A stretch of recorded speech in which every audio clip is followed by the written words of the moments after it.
जय हिंद बच्चों, कैसे हैं आप सभी लोग? आशा करता हूँ आप सभी लोग अच्छे होंगे, स्वस्थ होंगे। आज की इस वीडियो में आपको रेलवे साइंस के महत्वपूर्ण प्रश्न कराने वाला हूँ। अगर आपने रेलवे में किसी भी भर्ती परीक्षा की तैयारी कर रहे हैं और आपको पता है कि रेलवे में सबसे ज्यादा महत्वपूर्ण योगदान साइंस का है, तो आज की इस वीडियो में साइंस के आपको टॉप 40 प्रश्न कराने वाला हूँ जो आपके एग्जाम के लिए सबसे ज्यादा महत्वपूर्ण है। तो इस वीडियो को आपको शुरू से लेकर के एंड तक फुल वॉच कर देना और अभी तक आपने हमारे यूट्यूब चैनल जीके जीएस के भंडारा को सब्सक्राइब नहीं कर रखा है तो प्लीज चैनल को जरूर सब्सक्राइब कर लीजिएगा।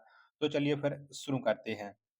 तो पहला प्रश्न आ जाता है आपके सामने कि विक्रम साराभाई स्पेस सेंटर कहाँ स्थित है? तो बताओ ये कहाँ पर स्थित है? तो विक्रम साराभाई स्पेस सेंटर ये तिरुवनंतपुरम में स्थित है। एक का ए ऑप्शन राइट आंसर है, हो जाएगा।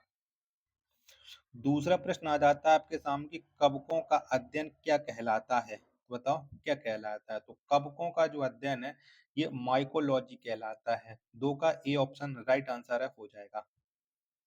चलिएगा, तीसरा प्रश्न आ जाता है आपके सामने कि सिक्कों का अध्ययन कहलाता है। बताओ क्या कहलाता है? तो सिक्कों का अध्ययन है ये न्यूमिस्टिक कहलाता है। क्या न्यूमिस्टिक कहलाता है? तीन का डी ऑप्शन राइट आंसर है, हो जाएगा। अगला प्रश्न है प्रश्न संख्या 4 है आपके सामने कि सेलुलर और मोलिकुलर जीव विज्ञान केंद्र कहाँ स्थित है? तो बताओ ये कौन से शहर में पड़ती हैं? चार का आंसर क्या हो जाएगा? तो ये हैदराबाद में है। चार का ए ऑप्शन करेक्ट आंसर हो जाएगा। पांचवा प्रश्न है आपके सामने कि centre for DNA fingerprint and diagnostic अवस्थित है। तो बताओ ये कहाँ पर पड़ती है? पांच का राइट आंसर क्या हो जाएगा? तो ये स्थित है हैदराबाद में। पांच का डी ऑप्शन करेक्ट आंसर हो जाएगा। छठवां प्रश्न आ जाता है आपके सामने कि आधुनिक वर्गीकरण का पिता किसे कहा जाता है? तो बताओ किसे कहते हैं? तो आधुनिक वर्गीकरण का जो पिता है वो लीनियस को कहा जाता है। छह का डी ऑप्शन राइट आंसर है, हो जाएगा। सातवां प्रश्न है आपके सामने कि कोशिका का अध्ययन कहलाता है। तो बताओ क्या कहलाता है? तो कोशिका का अध्ययन ये साइटोलॉजी कहलाता है। क्या ये साइटोलॉजी कहलाता है? सात का सी ऑप्शन राइट आंसर है, हो जाएगा। नेक्स्ट प्रश्न आ जाता है प्रश्न संख्या 8 है, कोश का सिद्धांत का प्रतिपादन किसने किया था? बताओ किसने किया था? तो कोश का सिद्धांत का जो प्रतिपादन है ये स्लाइडेन एवं स्वान ने किया था। यानी 8 का बी ऑप्शन देने वाले सभी लोगों का राइट आंसर है, हो जाएगा। नौवां प्रश्न आ जाता है आपके सामने कि शैवालों का अध्ययन कहलाता है। तो बताओ क्या कहलाता है? तो शैवालों का अध्ययन ये फाइकोलॉजी कहलाता है। नौ का ए ऑप्शन राइट आंसर है, हो जाएगा। अगला प्रश्न है प्रश्न संख्या 10 है आपके सामने कि नेशनल केमिकल लेबोरेटरी कहाँ स्थित है? तो बताओ ये कहाँ पर स्थित है? तो नेशनल केमिकल लेबोरेटरी ये स्थित है पुणे में। यानी 10 का बी ऑप्शन राइट आंसर है, हो जाएगा। प्रश्न संख्या 11 है आपके सामने, मलेरिया रिसर्च सेंटर कहाँ स्थित है? बताओ कहाँ पर है? तो मलेरिया रिसर्च सेंटर ये स्थित है दिल्ली में। 11 का बी ऑप्शन करेक्ट आंसर हो जाएगा। 12वां प्रश्न आ जाता है कि अंगूरों का उत्पादन संबंधित है। तो बताओ किससे संबंध रखने वाला है अंगूरों का उत्पादन? 12 का राइट आंसर, तो इसका संबंध है विटीकल्चर से। 12 का डी ऑप्शन राइट आंसर हो जाएगा। 13वां प्रश्न आ जाता है कि नेत्र रोग का चिकित्सक कहलाता है। तो बताओ क्या कहलाता है? तो जो नेत्र रोग के चिकित्सक होते हैं इन्हें कहा जाता है ऑप्थल्मोलॉजिस्टिस। यानी 13 का बी ऑप्शन राइट आंसर है, हो जाएगा। प्रश्न संख्या 14 आपके सामने, वेटनरी रिसर्च इंस्टीट्यूट कहाँ स्थित है? ये आपको बताना है। और वीडियो पसंद आ रही होगी तो प्लीज वीडियो को लाइक करें और कम समय में मैं आपको प्रश्न करा रहा हूँ, ये बात भी आप लोग याद रखिएगा। दो ऑप्शन आपने देख लीजिए, बाकी के दो ऑप्शन मैं आपको प्रश्न संख्या 14 के दिखा दे रहा हूँ जिससे आप लोग स्पष्ट रूप से ये क्लियर कर पाओ। तो ये रिसर्च सेंटर कहाँ पर था बताइएगा? प्रश्न संख्या वेटनरी रिसर्च इंस्टीट्यूट कहाँ पर स्थित है? तो ये इज्जत नगर में है। 14 का सी ऑप्शन राइट आंसर हो जाएगा, जिसे हम इज्जत नगर बरेली भी बोलते हैं। 15 प्रश्न आ जाता है आपके सामने कि किस विज्ञान में पक्षियों से संबंधित अध्ययन किया जाता है? तो ये अध्ययन किया जाता है ऑर्निथोलॉजी में। यानी 15 का बी ऑप्शन करेक्ट आंसर है, हो जाएगा। अगला प्रश्न है प्रश्न संख्या 16 है आपके सामने कि प्लाज्मा अनुसंधान संस्थान कहाँ स्थित है? बताओ कहाँ पर पड़ता है ये प्लाज्मा अनुसंधान संस्थान? 16 का राइट आंसर क्या हो जाएगा? तो ये स्थित है आपका गांधीनगर गुजरात में। 16 का डी ऑप्शन राइट आंसर हो जाएगा।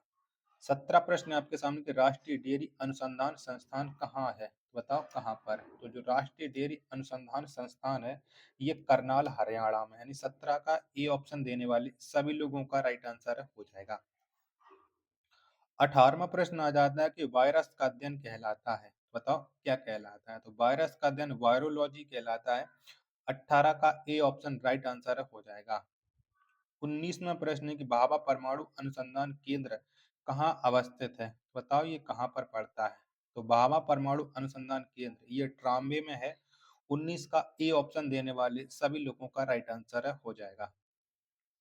20वां प्रश्न है आपके सामने कि नेशनल ब्रेन रिसर्च सेंटर है, तो बताओ कहाँ पर है? तो नेशनल ब्रेन रिसर्च सेंटर ये गुड़गांव में है। 20 का बी ऑप्शन राइट आंसर हो जाएगा। 21वां प्रश्न आ जाता है कि जीवों में पाए जाने वाले रोगों का अध्ययन कहलाता है। तो बताओ क्या कहलाता है? तो जीवों में पाए जाने वाले रोगों का जो अध्ययन है ये पैथोलॉजी कहलाता है। 21 का ए ऑप्शन करेक्ट आंसर हो जाएगा। 22वां प्रश्न है कीटों से संबंधित विज्ञान की शाखा कहलाती है। तो बताओ क्या कहलाती है? तो कीटों से संबंधित जो विज्ञान की शाखा है ये इसे एंटोमोलॉजी कहा जाता है। क्या? एंटोमोलॉजी। 22 का ए ऑप्शन राइट आंसर हो जाएगा। 23वां प्रश्न है कि जीव विज्ञान शब्द का प्रयोग सर्वप्रथम किसने किया? बताओ किसने किया था? तो जीव विज्ञान शब्द का जो प्रयोग है सबसे पहले लेमार्क एवं ट्रेविरेस ने किया था। यानी 23 का बी ऑप्शन करेक्ट आंसर हो जाएगा। 24वां प्रश्न आ जाता है आपके सामने कि चिकित्सा शास्त्र का जनक किसे कहा जाता है? तो बताओ किसे कहते हैं? तो चिकित्सा शास्त्र का जो जनक है वो हिप्पोक्रेटस को कहा जाता है।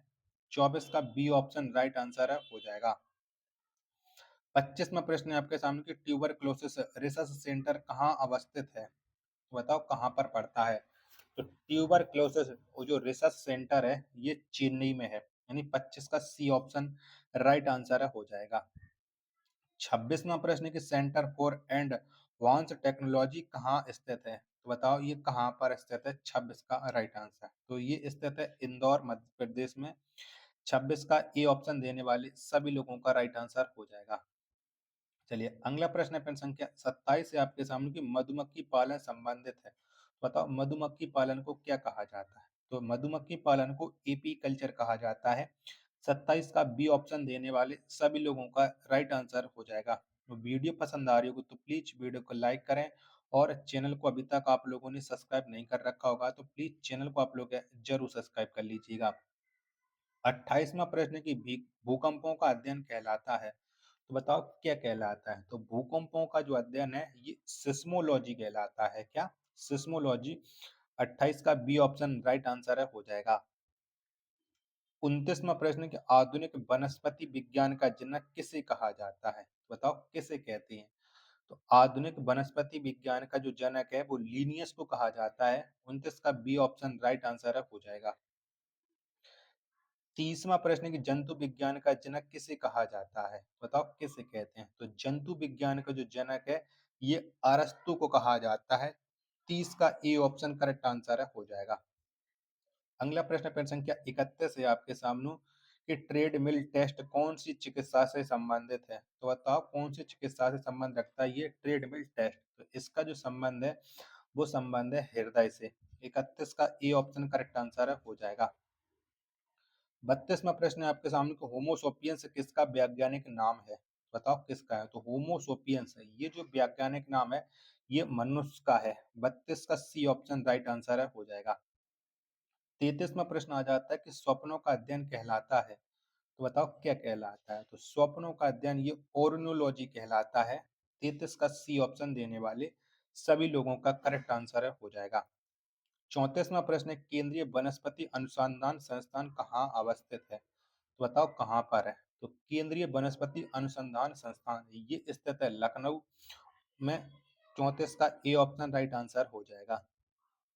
35वां प्रश्न के फलों का अध्ययन कहलाता है। बताओ क्या कहलाता है? तो जो फलों का अध्ययन है ये पोमोलॉजी कहलाता है। क्या? पोमोलॉजी। 35 का ए ऑप्शन राइट आंसर हो जाएगा। 36वां प्रश्न आ जाता है कि मानव विकास का अध्ययन क्या कहलाता है? तो बताओ क्या कहलाता है? तो मानव विकास का जो अध्ययन है ये एंथ्रोपोलॉजी कहलाता है। क्या? एंथ्रोपोलॉजी। 36 का बी ऑप्शन करेक्ट आंसर हो जाएगा। 37वां प्रश्न है आपके सामने कि ऑस्टियोलॉजी किसका अध्ययन है? तो बताओ ऑस्टियोलॉजी में किसका अध्ययन किया जाता है? 37 का आंसर। तो इसमें अस्थियों का अध्ययन किया जाता है। 37 का डी ऑप्शन करेक्ट आंसर हो जाएगा। 38वां प्रश्न है आपके सामने कि केंद्रीय औषधि अनुसंधान संस्थान कहाँ अवस्थित है? तो बताओ कहाँ पर है? तो केंद्रीय औषधि अनुसंधान संस्थान ये जो अवस्थित है ये लखनऊ में है। कहाँ पर है? लखनऊ में है। 38 का ए ऑप्शन राइट आंसर है हो जाएगा। 39वां प्रश्न आ जाता है केंद्रीय चावल अनुसंधान संस्थान कहाँ अवस्थित है? बताओ कहाँ पर है? तो केंद्रीय चावल अनुसंधान संस्थान ये कटक में है। 39 का सी ऑप्शन राइट आंसर हो जाएगा। 40वां प्रश्न है आपके सामने कि कीटों का अध्ययन कहलाता है। तो बताओ क्या कहलाता है? तो जो कीटों का अध्ययन है ये एंटोमोलॉजी कहलाता है। 40 का सी ऑप्शन राइट आंसर हो जाएगा। आशा करता हूँ कि आपको ये वीडियो जरूर पसंद आई होगी। तो वीडियो को आप एक बार लाइक करें। चैनल को अभी तक आप लोगों ने सब्सक्राइब नहीं कर रखा होगा तो चैनल को आप लोग जरूर सब्सक्राइब कर लीजिएगा। मिलते हैं फिर अपने एक और नेक्स्ट वीडियो के साथ। तब तक के लिए धन्यवाद। जय हिंद। वंदे मातरम।